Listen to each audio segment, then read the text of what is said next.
Hey friends, today I'm going to show you how I made this cute little book sleeve. There are tons of tutorials out there on how to make them. This is just how I made mine, and I'm going to show you how I did it. So the fabric for this project, you're going to need 2 strips that are 3 inches wide by 16 inches long. Those are for the ties.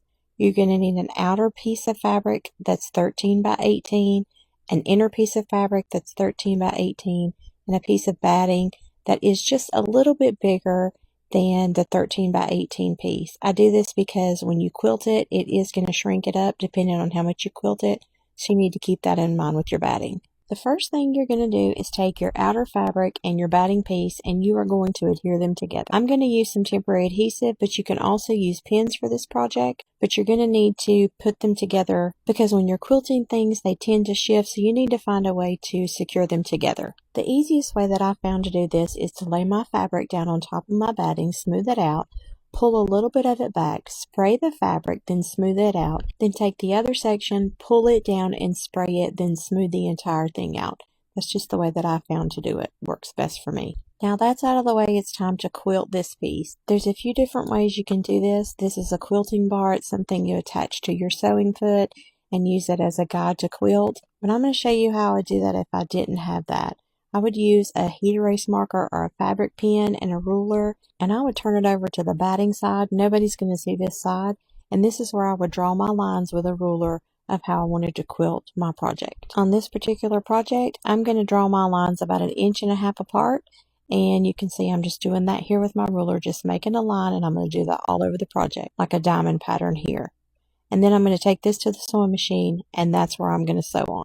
Now I'm at the sewing machine, and you can see I've lined my needle up with my lines that I've drawn, and I'm just going to start sewing. When I start, I always back stitch, but after that, I just pull out the thread a little bit and then just move down to the next line.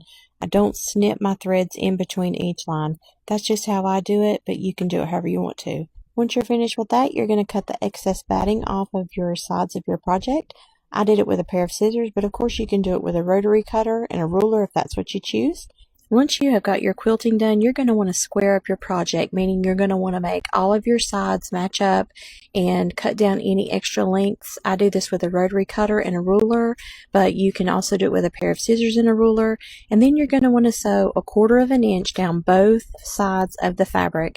And if you're nervous about this, you can take a ruler, lay it on your project, and mark your 1/4 inch with a heat erase marker or a fabric pen like I'm doing here, so that you can use that as a guide at your sewing machine. You're also going to want to clip or pin the sides of your project. I use these little croc clips, and I usually put one at the top, one in the middle, and one at the bottom, and I do this for both sides. Now I'm at the sewing machine, and I'm just going to line my needle up with the line that I've drawn there, and I'm going to back stitch at the beginning, and I'm going to back stitch at the end of the seam.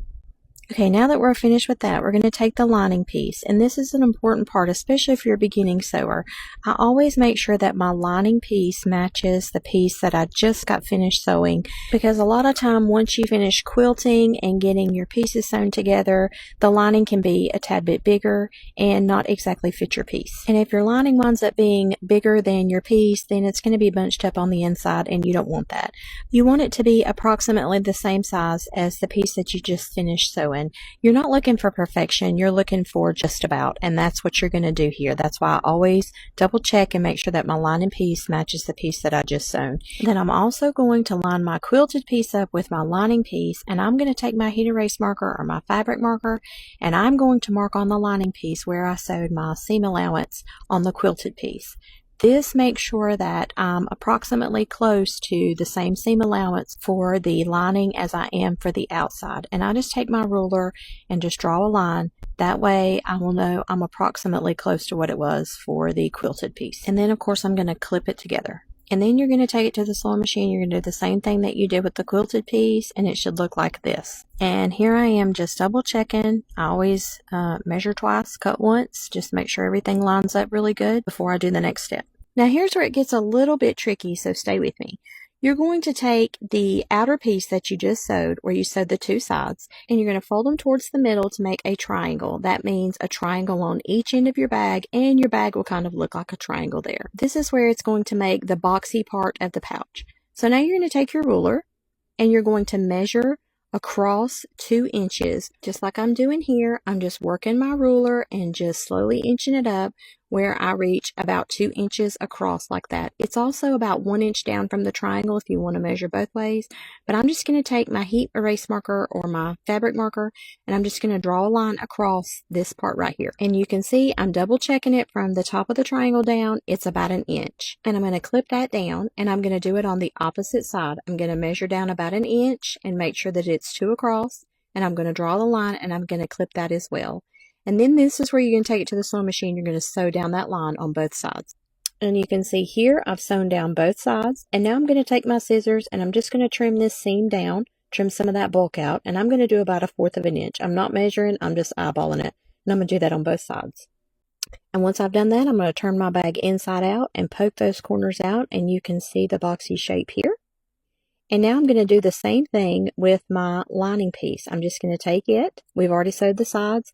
And I'm going to do the exact same thing as before. I'm going to open it up, make a triangle on my ends, draw the line, make sure it's 1 inch down from the triangle, 2 inches across. I'm going to draw the line, mark it, and then sew it on my sewing machine as well for both sides of the line. And just like before, I'm going to trim those edges off to about 1/4 of an inch on each side. So now I'm going to set those aside, and I'm going to take my tie pieces, which is the 3 by 16 inches. I'm going to fold them pretty side to pretty side, and I'm going to iron a crease down the center. And I'm going to take my ruler, and I'm going to draw a diagonal line from the corner of my folded fabric to the raw edge side. You can make this as deep as you would like. This is what gives the angle to the bottom of the bow. You can see here for reference, mine is about 1 inch down. This is the line that you're going to start sewing on. You're going to sew across that line and then 1/4 of an inch all the way down to the bottom of the tie. And then I'm going to use the first tie as a guide to mark the line for my second tie. And then I'm going to take them to my sewing machine and sew them. After I've sewed both of them, I'm going to take a chopstick and I'm just going to turn them inside out. Now this can be a little bit hard to do, but just take your time, and once you get it going, it usually goes pretty easy. And I'm going to do this for both of the ties. And then I'm going to take them to my ironing board and iron them out. Alternatively, if you hate the handmade ties, you can use ribbon. This is 7/8 of an inch, and I would just cut it to the 16 inches length. But make sure that you take a lighter and you seal both ends of your ribbon for both pieces. Now that we have finished with the ties, we are going to work on putting the main fabric and the lining piece together. You can see that my main fabric is right side out and my lining fabric is inside out, and I have pressed the seams on my lining fabric. And I'm just going to slip the main fabric into the lining piece just like I've done here. And I'm just going to line my seams up from the main fabric to the lining piece. You can see here I'm just making sure that those seams line up, and I'm just going to clip those together with both of those seams open. I'm also going to do the same thing on the other side. Now just take a minute here to just get everything in place. Just kind of shake the main fabric and the lining together just to kind of get them to line up and lay flat. And then I'm just going to fold the bag in half, and I'm just going to make sure that all of my layers are brought together. And then I'm just going to finger press the middle of the bag. Just make sure everything is really smooth. This is just so we can kind of mark where our ties are going to go. And once you've gotten that figured out, now I'm just going to take my ties and I'm going to take the angled end and I'm just going to roll it up to just keep it out of the way. And then I'm just going to find where I finger pressed and mark the middle of my bag. And I'm going to slip this one tie between the main fabric and the lining piece. And I'm just going to eyeball it. I'm going to put it in the middle and I'm just going to clip that into place. Now I do leave a little bit hanging out there. And I'm going to do the same thing for the opposite side. I'm going to take the angled end and I'm just going to roll it up. This just keeps the tie out of the way. And I'm just going to find the middle of the bag where I finger press, and I'm going to insert this tie in between the lining and the main fabric piece, leaving a little bit out, and I'm going to clip it into place as well. And again, I'm just going to pick the bag up and just kind of shake it out, make sure everything's lined up. But you can see I've got the ties pinned in, and I've also got the sides clipped down as well. Now I'm just going to take my fabric pin or my heat erase marker, and I'm just going to mark about a 3 to 4 inch area here where I'm just going to leave that open so that I can turn the bag inside out. That just helps me to remember when I get to the sewing machine to not sew over that area. And you're just going to top stitch all the way around, leaving that opening where we marked. And here I am at the sewing machine, just going around the entire top of the bag with a straight stitch, just removing the clips as I go along, leaving that opening in the bag that we marked. And now here I am turning the entire bag inside out.